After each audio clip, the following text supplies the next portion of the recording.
Welcome to this episode of Weather Wise Guys. I'm here with meteorologist Evan Chickfera. I'm meteorologist Wes Period. Evan, am I pronouncing your last name correctly? I've known you for so long, and sometimes I think I'm mispronouncing your last name. It's Chick Vera. I think you said it Okay, right. I That would be did. like me calling you Wes Perry after knowing you, for 15 years. But Hey, that's cool. I still have some friends that spell my last name wrong on Christmas cards, so it's All right. not too out of the ordinary. Did you get ours? I think we spelled your last name right. Oh, you're I spelled good. it myself. No, you're good. You're good. Two E's, one R. I got an award in which, because I helped out with a STEM camp, in which they spelled West Perry. You sound like you're from London. Oh, there, Yeah, Wes Perry. yeah. And What so you I doing, could, mate? I wanted to like post a thank you picture, like thanks for the award, but it's like I can't post that. I'm just making fun of them. You're making us sound less of wise guys and more of can we trust these weather wackadoos? Well, we do know how to say each other's names, so you It's a good start. can trust us on that. That's for sure. Okay, all right. Evan, what do you want to talk about today? Of course, there's big snow situation going on. Recording this on January 2nd, by the way. Yeah, So Happy there's New Year, everybody. This is our first episode of the new year, second overall. Weather-wise, guys, trying to start something here. Hopefully, we grab your attention, but no shortage of weather headlines here over the last week or the upcoming week. I think that's what we settled on, right? Weather-wise, guys, I think so, for the unless name. somebody says otherwise. um, so yeah, big cold outbreak coming. Snow forecast. We'll get into all that stuff. I have picked the city. Google Gemini has picked the city for a forecast competition, which would be Sacramento, California, I believe. Sacramento. All right. It'll be a learning experience. I feel like that'll be easy. Not much goes on. Yeah, I guess. You got the mountains always play a role. I feel like you though this week trying to figure out the snow situation. I'm like, how does West do this in the wintertime? It's kind of like after you don't do it for 6 months, you like remember how you're supposed to do it. You're like, all right, I just need like like you haven't like ridden a bike in a year. Like, all right, that's how I do it. And then you just get You right back crashed a into it. couple times first before you remember it. Yeah, there was a slight hiccup in the first snowfall forecast. There's a slight hiccup, and then we're good from here on out. So before we do all that, Evan, you guys had some severe weather last week now, Yeah. which is not that unusual for you all. No, it's not. Actually, if you just go back a couple years, we've had a couple tornado events in December, which, a lot of people think December, what do you mean severe weather? But here, we're so close to the Gulf West that like you get a southerly wind for a couple days and you could be in the mid 70s. Our record for highs on Christmas Day is 78 and it was set back in 2016. The second record to that or in second place was 2015. It was 77 and we had wild weather in 2015. So it's certainly not, unheard of. It is unfortunate though. This is a look at. I'll pop up my screen here, but what you're going to be looking at is the SPC. These are still considered preliminary storm reports.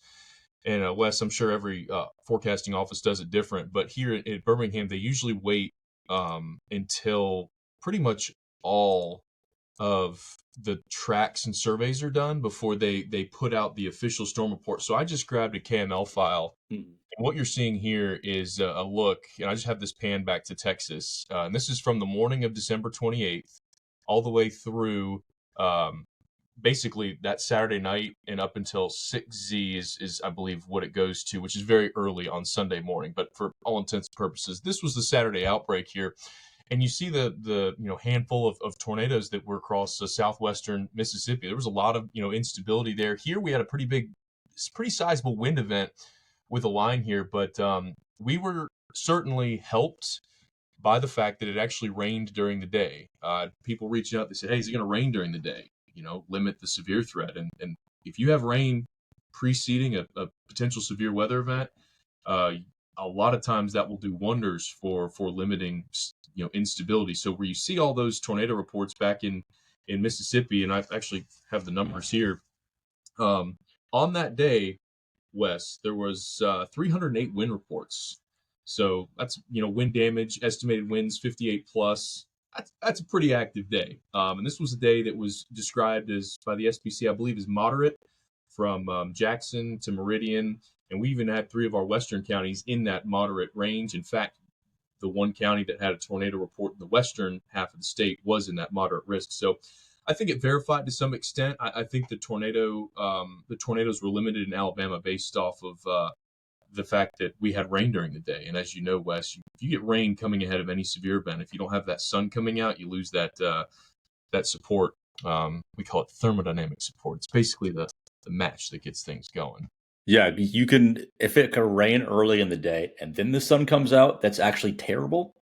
Um, because then that's more instability or more moisture for storms to work with. But if the sun doesn't come out, like you are good that extra moisture is not being able to take advantage of. So there weren't like 102 tornadoes. There were just like 102 sightings of multiple tornadoes. So that's a great point, Wes, because you see this and you're like, there was 102 tornadoes. No, there was 102 tornado reports. So that can be from one storm. You could have one tornado that does all that damage through. And a lot of these, if you go back to near Natchez, this is a little bit south of Natchez, Mississippi, but one supercell was kind of by itself. And I was watching this as it unfolded because obviously it goes through Mississippi and we're watching as it gets closer to us. And you had that one supercell that really stayed ahead of the line. There was no contamination, meaning there was no storm that got in the way to cut off its inflow. So it just freely spun right up to about Jackson, Mississippi, and you have at least probably about 24 reports there. So when we talk about the report number, there weren't 102 tornadoes, but there were 102 reports of tornado-like damage or tornado sightings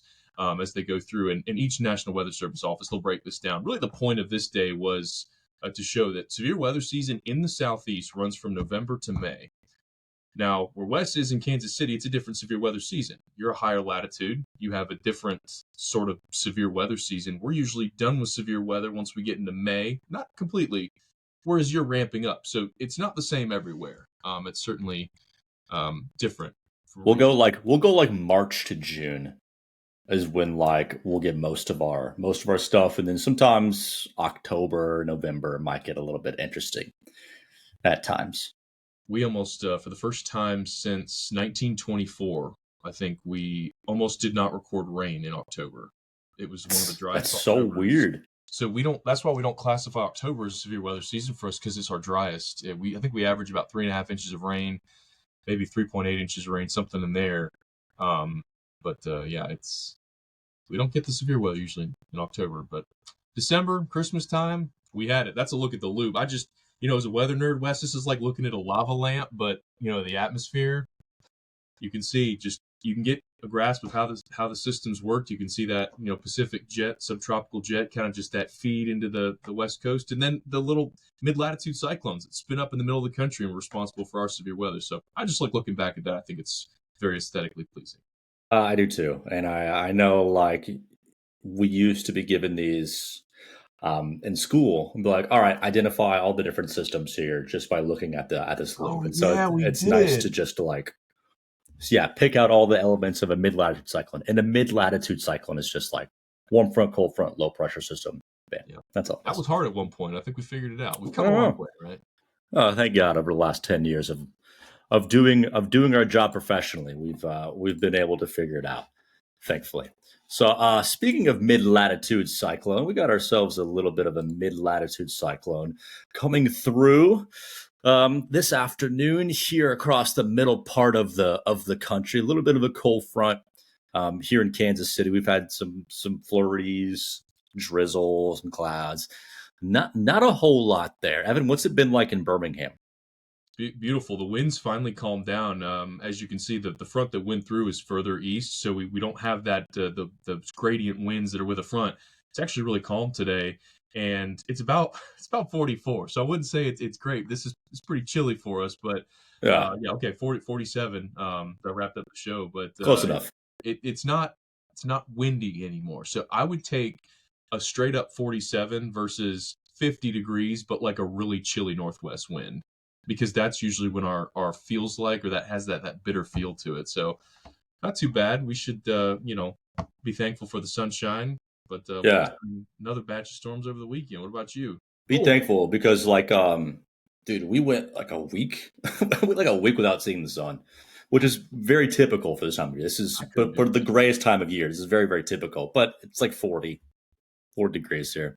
You explained that on the last episode, right? About the cloud cover there. Yeah, the weather systems, the jet streams are just so active. There's so many systems that come through, and you'll get cold air and warm air layers trapping in the moisture, the clouds, and so it's just a super cruddy time of year for the entire country. Like that's even the desert. This is their cloudiest time of year. And whenever I pull out the giant water vapor view, Evan, I feel like I'm honing in on like the old man weatherman vibes here. You're like, all right, here's our storm here off the Gulf of Alaska.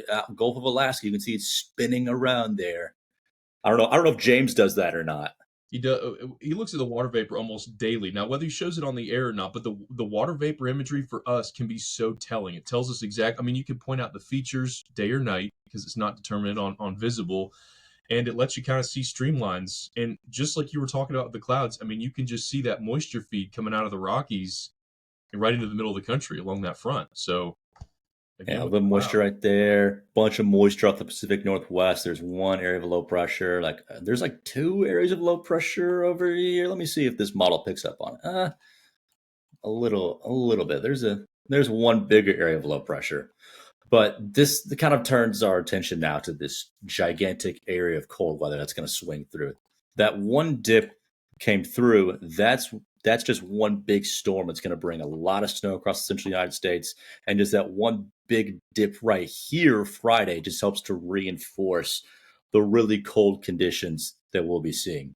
There's Wednesday. Let me back up real quick. Oh, always terrible when I don't put the frames, the pause points in there.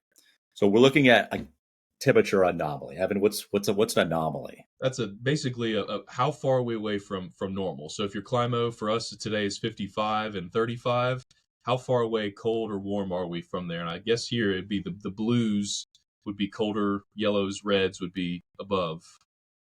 So we are magically warmer than normal today by a little bit. And you guys are a little colder than normal. Does that make sense? Yeah, Or does yeah, that sound right? Okay. yeah. We'll be a Okay. little bit below today, tomorrow. Okay. So as this system starts to dig in, we get early next week way below average temperatures for Kansas City across the southeast, and you can see this flow. See where that's coming Man, that from? is spilling straight from the Arctic, man. So that's coming across the good portion of the United States, and it's just kind of sitting here for all of next week. It is not looking fun at all, Evan. In fact, you guys are in the even higher than likely average to be below colder than normal temperatures. Yeah, and when you talk about anomalies too, everywhere's going to be different, right? Because your average high and low in Kansas City is a lot different from ours this time of year. We are at the point of the year where we have, I think, we're right in that window of the coldest climo for us temperature wise. The coldest average low is 35, coldest average high is 54. And so anything below there is going to be considered below average. So on the CPC map, it'll show up as that darker blue. It's going to be really cold in New England and in Kansas City. But even though the blue is not as dark, it's still cold, but just compared to what you guys typically see or what those locations are used to, acclimated to, it's not a huge deviation than Yeah, in the plains. and that's just the 8 to 14. So that's like beyond the 7 day forecast. Do you 6 to guys 10 show is us? worse. Yeah, say well, it's temperature, it's precip. There we go. That's 6 to 10. So everybody pretty much east of the Rockies, colder than normal. Man, southeast is just good luck.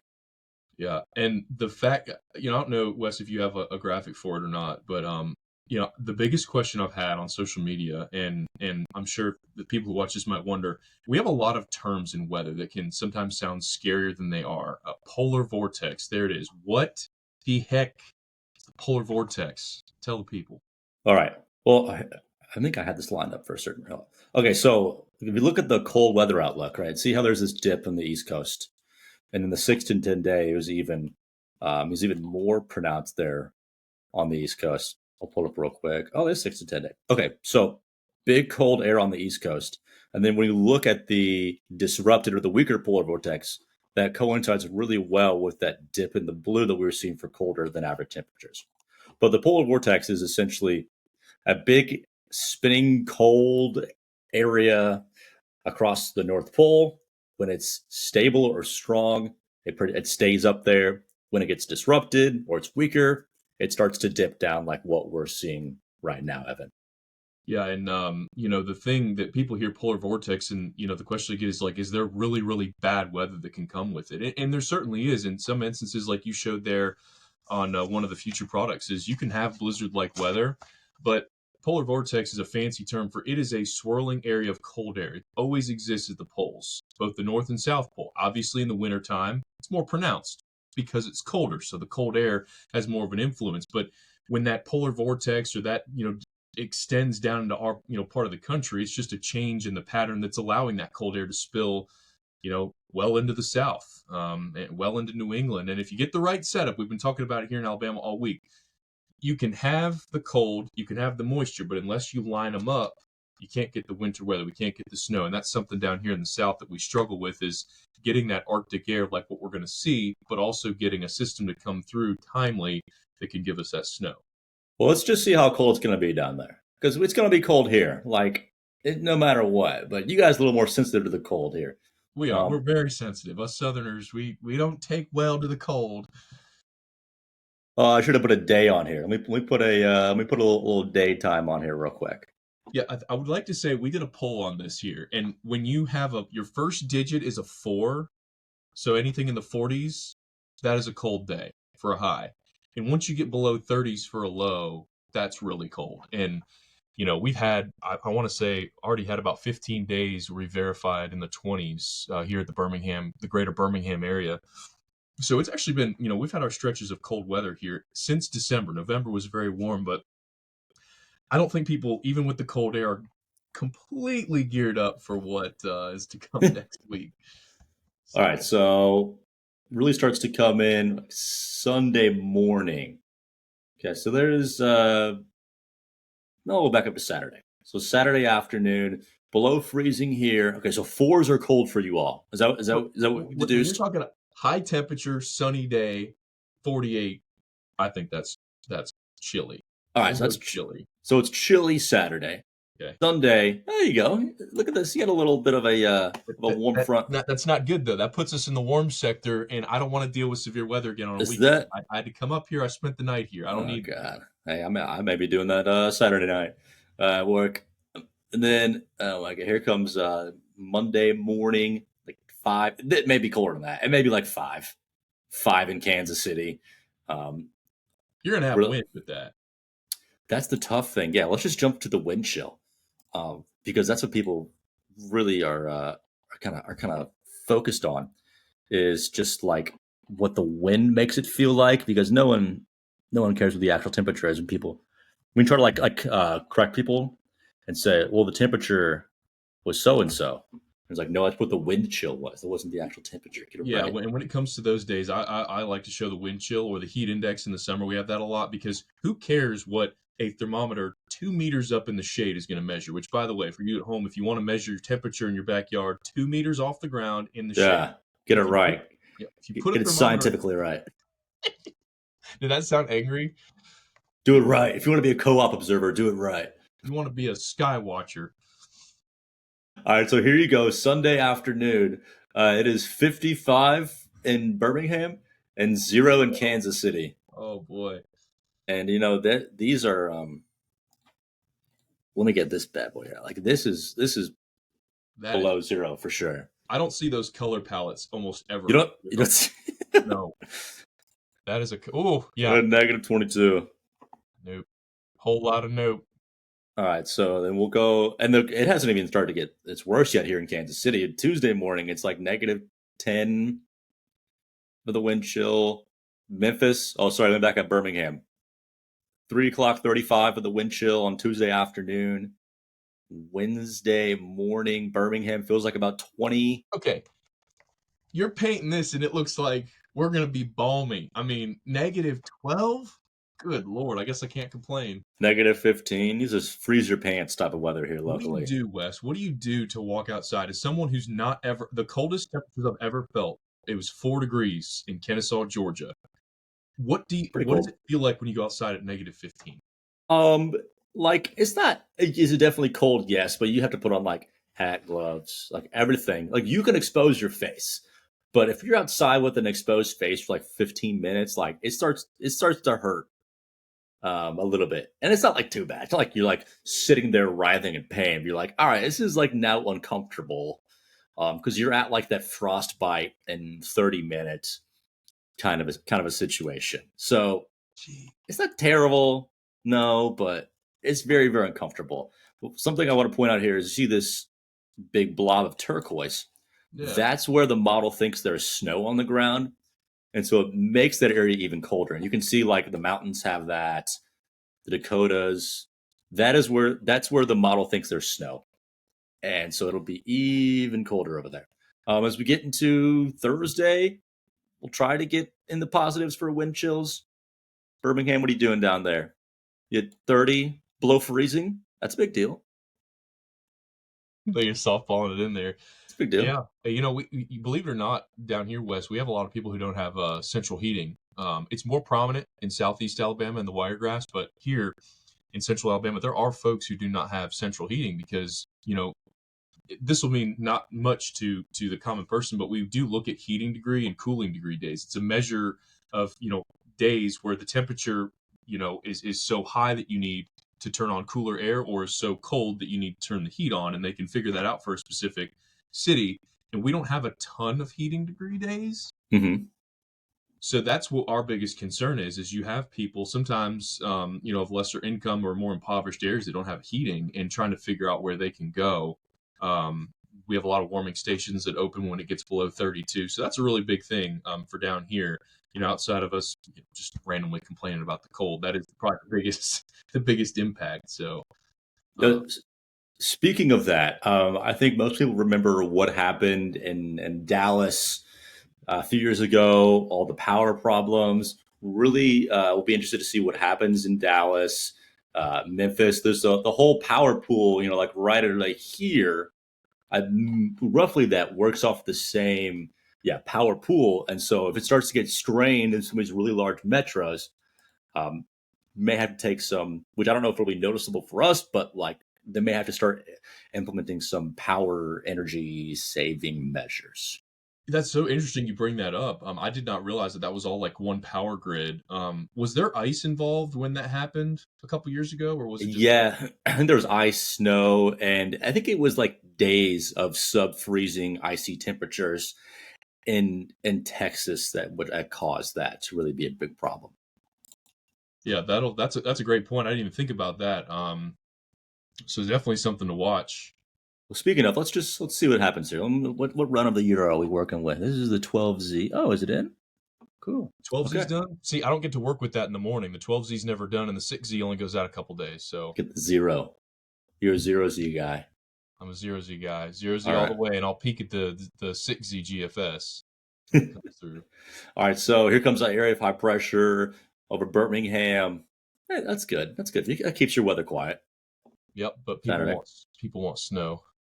Oh, people are going to get snow up here at least. So it's kind of Saturday afternoon to Saturday evening, from the Mountain West, Dakotas, Nebraska, here in Kansas City is when it starts to get a wintry mix of sleet, freezing rain, snow, and then by Sunday night and into, or pardon me, Saturday night into Sunday, it is just heavy snow, super duper heavy snow.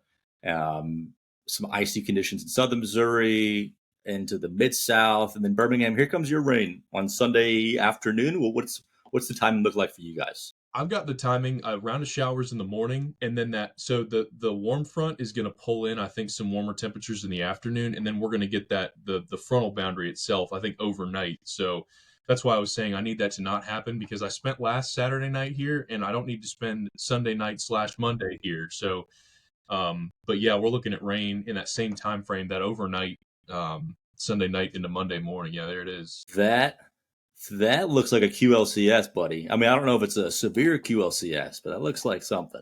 I could take a QLCS into a stable atmosphere. That's a good soaking rain. Sometimes a lot of thunder. The issue here, Wes, is for us, it's how warm can we get things. We don't typically have severe weather with temperatures in the 50s. You got to get those dew points usually into the 60s, temperatures in the 60s.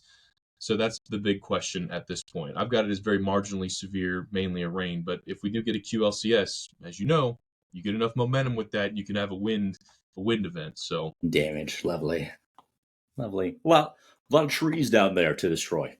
Pine Tree Farms, A lot of big trees. enterprise. Yep. All right. Well, let's get to let's just get to it, Evan. Is this the snow? Let's just get to it, bro. Here we Can we go. talk about the fact that the GFS is off its rocker? Like that's one of the models we're looking. Sure. Yeah, sure. We could definitely talk about that. So this is fun because you've got people, and this is one What of do we my got pet here? peeves, Wes. And you guys will people who listen to this, which there might be about 4, which is fine. They might be family members, but that's fine. My pet peeve is these people taking the screenshots of the GFS, which is like it's the only model really. There's like 51 ensemble model members, and this is the one that's showing the snow. The Oh, rest, so yeah, Birmingham. Oh, you're toast, bro. You're toast. hey man, you put an inch of snow down here, you'd be surprised. This place would be in big trouble. But no, it's interesting because it's the lone member really that's too. Oh my gosh, can you imagine? Is that like College Station? That's like near 13, A&M. 13 inches. That'd be so funny. And let's just say this is incredibly unlikely. This is actually going to happen. I'll show you something more realistic here in a minute. But Evan, Cool. Well, thanks for continue. pulling that up. Continue. That's Continue been on your rant. my battle is the GFS, which is a very common model. It handles a lot of events well, but it historically can have all sorts of crazy solutions when it comes to winter weather. And I think this is one of those situations where it's just out to lunch. Um, so with that in mind, I'll let you keep going. I think the Euro has a better grasp on this. There you go. You got 1 inch coming on the north side. And if we get a Gulf low with enough moisture, I just don't. I question the moisture availability. So All right. So here's the chance. Whenever we're like more than 3 days out, whenever we're like 7 days or out, we look at things called ensembles, and it's like a bunch of like 50 different weather models put together, and it gives us chances of something occurring. So the chance of there being an inch of snow across the Midwest, very high. Okay, that's 90% plus from DC, Indianapolis, Kansas City, Rapid City, all the place in the mountains. Okay, so it's like, okay, so we're pretty sure it's going to snow. Okay, what about 3 inches or more? Okay, here's the I-70 corridor, Kansas City, Indianapolis, again, West Virginia. Like, okay, it is definitely going to snow. Like, there's a 90 or greater percent chance that it's going to snow at least 3 inches. So, all right, let's just keep on bumping up here. Okay, like, how about 6 inches of snow? Okay, man, you are just surviving each cut. there's Wow. now a what are we at here? We're at a 90% chance of more than 6 inches of snow north of Kansas City. If you're a betting man, pretty good odds. It's pretty good. Birmingham, you're good. You're safe. We're okay. We're not getting 6 inches. Thanks for that. You're safe from 6 inches of snow. And for fun, I'm going to change the data here. And let's go 12 inches. What are the chances of getting more than 12 inches of snow? Oh And my gosh, you're there. different color table. Let me switch this back here. This may have gone up actually in the last couple of runs. I'm about to say, from what I saw this morning, I didn't think Dude. there was that much. I don't pay as close attention to y'all, but that's still. Hey, So like a 25% chance of more than 12 inches of snow. It's pretty funny. what is your? Do you know offhand? I don't mean to like pigeonhole you here, but like what You're your good. like the most snowfall you've received in a 24-hour period, or like what your record is? Honestly, no, I don't. I'd be interested to know, like, because Like if foot, maybe. I think maybe like a little more than a foot. so, imagine that if there's a 20% chance of you having 12 inches or more, that would be like a what 100-year type snowstorm, if you can call it that. I don't. Maybe, yeah. I'll have to figure out like how often we get 12 inches in 24 hours. The thing is, that's occurring like in an area that there isn't a whole lot of weather records. It's like up here, so Really it's kind of rural, yeah. sparse. It would need to be somewhere closer to Kansas City to get a better representation. But I do want to go back to that Texas snow situation. And so this is the chance of 1 inch of snow. And remember, there's like 9 inches down here, but that previous model was like 9 inches. Yeah. Well, there's like a 1% chance of that actually occurring, of getting more than 1 inch. So that is why, Evan, And I'm with you on this. A one model run snowfall forecast is just pretty dumb. It's wishful, and I get people wanting to be excited about it, but to put it out there and to share it as a possible solution when there's dozens more showing the opposite, to me is just, you have to weed through that as a broadcast meteorologist and be like, ah. And then you're crushing everyone's hopes and dreams because they want snow. So I'm right now for Kansas City. We're going with 4 to 8 inches of snow. Again, that's like for Kansas City proper, because there's a 90% chance up here you get more than 6 inches, and you have to leave a bit of wiggle room. But I mean, 10 inches is definitely on the table at this point for snow. Let's just see what the Euro is doing real quick. Oh yeah, that's got us in. Man, it's 12 plus. That's got 12 right there. Yeah. See, in the Euro, I remember last year with some of the snows, the Euro handled it really well. And I don't know why that is. I'm not a model junkie. I look at them every day like you do, Wes. I don't Mhm. know the algorithms and the differences and why some handle others better. But it felt like last year the Euro did a pretty good job with a lot of winter events. Certainly with the cold down here, we had one ice event. I believe it was in January. Might have had a second in February, but oh man, Lake effect snow up there yep, that'll as just well. There you go. Nothing in oh, Buffalo. A nothing's little popping bit. up. Trying to get a little bit in Dallas there still. Trying to get a little bit. I'd say right now there's a better chance in Central Texas than in Central Alabama, the way it's looking. Oh yeah. So yeah, just we're Evan about to go through just medium for you guys again. A really cold period of weather. We'll have to deal with snow and even nasty. The snow may not get off the ground for a week or two here locally. What'll be fun next week, Wes, is when we do this. We'll have to show the overview, like the satellite map where you can see the snow But yeah, cover. I always think that's so dude. cool where the snow line is. I wonder. Can I pull it up real quick? I know Barron has an analysis. But yeah, it will tell you where the snow is. U.S. snow cover. But It then you can says. sometimes see it on the high res satellite. Um, Let's see if I can get it. Show up at all. You can see a little a little bit, bit. yeah. Yeah. Right. Right here. If you keep your eyes right there, as we kind of filter through, you can Yep. see that white stuff doesn't You can move. you can see where the rivers are at. The kind of like veins Yeah. in the state. That's cool. And I love that you touched on the colder air because we have to look at, Nashville will get snow. Tennessee will get snow. Last year we had 6 inches of snow in the northern, quarter of Alabama. And when we had northerly winds, it made us so much colder because you had winds coming off of snowpack. And I think we'll be far enough away from it, but like I'd completely forgot about that. Your winds coming off of a snow laden surface are going to be a lot colder. All right. Well, let's take a peek over here in Sacramento. Is that what Mm, Sacramento is that what we called for? that's what you called for. All right, This is a Sacramento. meteorologist West Peary special. All right. It says 39 degrees at 6 a.m. in Sacramento, California. I actually haven't picked a day yet for like what day we want to forecast for. Um, Today's Thursday. Do you want to do like Sunday? Forecast the weather for Sunday? So what is that? 3 days out? I feel like 1 to 3 days is what I would say. Pretty good in the wheelhouse of. So we'll forecast today for Sunday. Okay. So I will email you my forecast for Sacramento. You email me. See what I'm saying here? We'll email each other forecasts by the end of the day today. And we'll go with what the closest within degree wise, and then if it comes down to like a tiebreaker, if there's any accumulated rain or snow. Yeah, I think that sounds good. Sounds good to me. Sky cover should be pretty simple. I think we're starting off easy here in California. So they're pretty simple weather.